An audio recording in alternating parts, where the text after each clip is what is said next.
ঋষি বঙ্কিমচন্দ্র চট্টোপাধ্যায়ের ১৮৯তম জন্মজয়ন্তীতে অনুষ্ঠানের আয়োজন কীর্ণাহার তরুণ সমিতিতে। ঋষি বঙ্কিমচন্দ্র চট্টোপাধ্যায়ের ১৮৯তম জন্মজয়ন্তী উপলক্ষে শুক্রবার দিনভর নানা সাংস্কৃতিক ও শিক্ষামূলক অনুষ্ঠানের আয়োজন করল কীর্ণাহার তরুণ সমিতি। এদিন সকালে বঙ্কিমচন্দ্র চট্টোপাধ্যায়ের প্রতিকৃতিতে পুষ্পার্ঘ্য অর্পণ ও মাল্যদান করে শ্রদ্ধা জানান আয়োজকরা এবং উপস্থিত বিশিষ্টজনেরা। এরপর শুরু হয় গান, নৃত্য, কবিতা আবৃত্তি, কুইজ সহ একাধিক প্রতিযোগিতামূলক অনুষ্ঠান। সন্ধ্যায় বিশিষ্ট শিল্পীদের পরিবেশনায় অনুষ্ঠিত হয় মনোজ্ঞ সাংস্কৃতিক অনুষ্ঠান, যা দর্শকদের বিশেষভাবে আকৃষ্ট করে। অনুষ্ঠানে পুরস্কার বিতরণী পর্বে উপস্থিত ছিলেন লাভপুরের বিধায়ক দেবাশিস ওঝা, সমাজসেবী খোকন দাস, তাপস বৈরাগ্য সহ এলাকার বিশিষ্ট শিক্ষক শিক্ষিকারা। বিধায়ক দেবাশিস ওঝা বলেন, এই ধরনের অনুষ্ঠান নতুন প্রজন্মের মধ্যে দেশাত্মবোধ ও জাতীয় চেতনার বিকাশে গুরুত্বপূর্ণ ভূমিকা পালন করবে। আয়োজক কমিটির সভাপতি চন্দন রায় জানান, ঋষি বঙ্কিমচন্দ্র চট্টোপাধ্যায়ের জীবন, সাহিত্য কীর্তি এবং বন্দে মাতরমের স্রষ্টা হিসেবে তার অবদান সমাজের সকল স্তরের মানুষের সামনে তুলে ধরতে এই উদ্যোগ নেওয়া হয়েছে। ঋষি বঙ্কিমচন্দ্র চট্টোপাধ্যায়ের স্মৃতির প্রতি শ্রদ্ধা জানিয়ে আয়োজিত এই অনুষ্ঠান ঘিরে দিনভর উৎসবের আবহে মেতে ওঠেন কীর্ণাহারের বাসিন্দারা। কীর্ণাহার থেকে অনুকূল গড়াইয়ের report, crime press, Bengal news.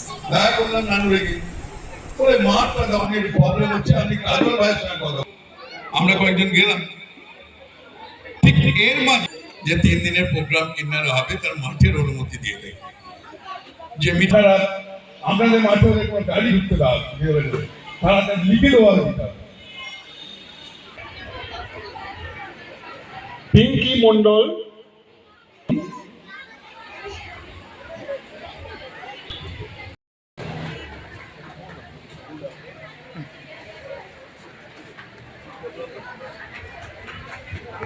হাতে একটা চিঠি দিয়েছিলাম, যে চিঠিতে তারামা এবং পুলিশ এই দুটি গাড়িকে আমরপুর স্টেশনে দাঁড় করানোর জন্য, আর রামপুরহাট হাওড়া একটা গ্যালারিং যেমন আমাদের হয় আগে বর্ধমান থেকে চলে, সব স্টেশন দাঁড়ায় না, বড়গুলো দাঁড়ায়, এরকম একটা লোকাল গাড়ি আমরা ডিমান্ড করেছি। এবং দেওঘর থেকে একটা এক্সপ্রেস গাড়ি, তার নামকরণও পাঠিয়েছি তারাশঙ্কর এক্সপ্রেস হিসাবে। সেই গাড়িটি শিয়ালদা অব্দি যাবে, দুটি সকালবেলা যাবে, একটি হাওড়া একটি শিয়ালদা। রেল দপ্তর 90% মেনে নিয়েছেন, আমাকে চিঠি করেছেন, কথা হয়েছে, জেলা ম্যানেজার কথা বলেছেন আমার সঙ্গে। তো আশা করছি করতে পারবো আপনাদের সকলের আশীর্বাদ নিয়ে। তাহলে আমরা রেল যোগাযোগের ক্ষেত্রে কলকাতায় যেমন এটা সকালবেলায় যেতে পারবো, তেমনি সন্ধ্যেবেলায় অনুরূপভাবে 5টা সাড়ে 5টার পর রাজধানীগুলোকে বার করার পর ওনারা বলেছেন টাইম দেবেন। তো সেরকম টাইম হলে আমরা 5:30 6টার দিকে দুটো ট্রেন পর আবার ফিরে আসবে, নির্দিষ্ট গন্তব্যে পৌঁছাবে। আমরা কলকাতাতে আরো বেশি কাজকর্ম করে ফিরতে পারবো। আমরা যেদিন এখানে ট্রেনটা করতে পারবো, প্রথম অনুষ্ঠানটা কিনারেই করবো, ট্রেনটাকে প্রথম আপনাদের সাহায্য নিয়ে করবো। শ্রীমনা রায়চৌধুরী, শিলনা রায়চৌধুরী, শ্রীমনা দত্ত, পত্রিকা দাস। আর একটা আলোচনা করবে, পাশের জনা যেন শুনতে না পায়। নিজের দিকে ঘড়ি কাটার দিকে, ঘড়ি কাটার বিপরীতে, ঠিক আছে?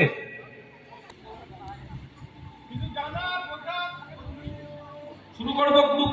বঙ্কিমচন্দ্র চট্টোপাধ্যায়ের ১৮৯তম জন্মদিন, তাই কুইজের বিষয় আছে বঙ্কিম জীবনী এবং তার রচনা বা তার সাহিত্য। এর বাইরে অন্য কোনো প্রশ্ন হবে না। চেষ্টা করা হয়েছে যাতে তোমরা সবাই উত্তর দিতে পারো সেই ধরনের প্রশ্ন, আশা করছি পারবে। সবাইকে শুভেচ্ছা। শুরু করছি কুইজ। চট্টোপাধ্যায় কোথায় জন্মগ্রহণ করেন? হাত তোলার দরকার নেই, মুখে কিছু বলবে না। উত্তর 24 পরগনার কাঁঠালপাড়া, যেটা এখন নৈহাটি নামে পরিচিত। একদম সঠিক উত্তর। বঙ্কিমচন্দ্র চট্টোপাধ্যায় উত্তর 24 পরগনা জেলার কাঁঠালপাড়া গ্রামে জন্মগ্রহণ করেন। 10 নম্বর। পরের প্রশ্ন গ্রুপ বি। বঙ্কিমচন্দ্র চট্টোপাধ্যায়ের জন্ম সাল এবং জন্ম তারিখ বলতে পারবে? 26শে জুন 1838 সালে। একদম সঠিক উত্তর, 26শে জুন 1838। 10 নম্বর। Group C. চট্টোপাধ্যায়ের কয় ভাই ছিলেন বঙ্কিমচন্দ্র চট্টোপাধ্যায়রা কয় ভাই ছিলেন, তাদের নাম?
তরুণ সমিতি ক্লাবের উদ্যোগে এই জন্মজয়ন্তীর যে উদযাপন কমিটি তৈরি করেছিলেন, সেই বিশেষ করে এই তরুণ সমিতি ক্লাবের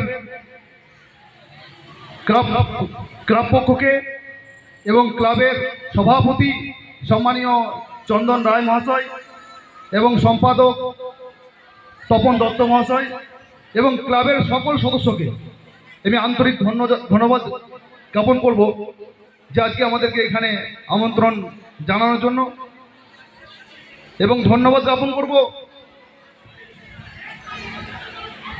আপমর যারা এখানে এই উদযাপন সভায় এসেছেন এবং সাহিত্য সম্রাট বঙ্কিমচন্দ্র চট্টোপাধ্যায়ের প্রতি শ্রদ্ধা নিবেদন করতে এসেছেন, তাদের সকলকেই আন্তরিক শুভেচ্ছা অভিনন্দন জানাবো।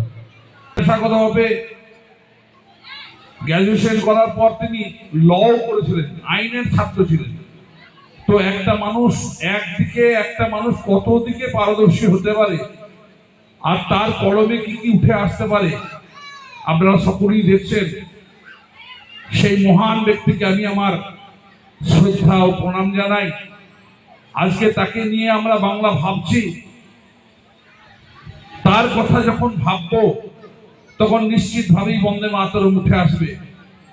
এই বন্দে মাতরম গানটি এমন গান, মাকে বন্দনা করার কথা বলা হয়েছে।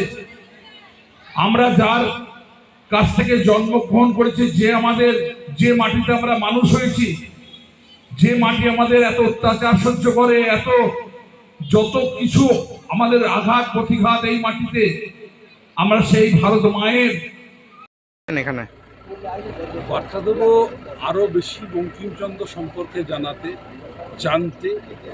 আগামী দিনের যে বন্দে মাতরম, আমার সরকার, কেন্দ্রীয় সরকার এবং রাজ্য সরকার যে বিষয় নিয়ে দীর্ঘদিন ধরে বন্দে মাতরমের অনুষ্ঠান করে চলেছে, বন্দে মাতরম যদি আমরা তার মানে ঠিকমতো আমরা জানতে পারি, আগামী দিনে যে জাতীয়তাবোধ সেটা নিজের মনে জন্মাবে এবং সমাজে মানুষের মতো মানুষ প্রতিষ্ঠা হবে। শুধুমাত্র পয়সা রোজগারের লোক নয়, সমাজে মানুষ প্রতিষ্ঠার দরকার। আগামী দিনে সমাজ চলতে গেলে, পরবর্তী প্রজন্ম ভালো হতে গেলে মানুষের দরকার, সেই মানুষ তৈরি হবে। আমরা সেই উদ্দেশ্যেই এখানে মিলিত হয়েছি।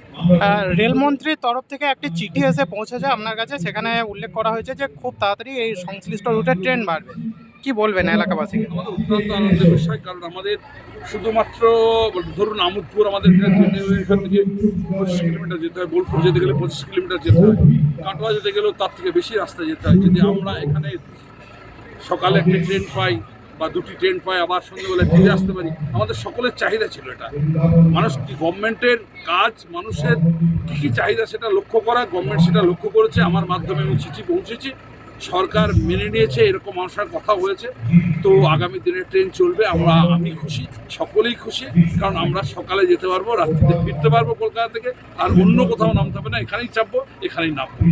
দাদা, আর একটি বিষয়, রাজ্যের উচ্চশিক্ষামন্ত্রী জগন্নাথ চট্টোপাধ্যায় বলেছিলেন যে কম দামে বীরভূমে বালি পাওয়া যাবে, কিন্তু এখনও চড়া দামে বালি বিক্রি হচ্ছে এবং রাতের অন্ধকারে বালি পাচার হয়। এই কথাটা আমাদের পরশুদিনকে পার্টিগত মিটিং ছিল, আমরা সেখানে আলোচনা করেছি। খুব শীঘ্রই ব্যবস্থা নেওয়া হবে এবং যে কথা যখন দিয়েছিলেন সেই কথা মতোই কাজ হবেন। উনি এখন আমাদের জেলার অভিভাবক হিসেবে কাজ করছেন, উনি যখন কথা দিয়েছেন ওই কথা রাখার দায়িত্ব আমাদের।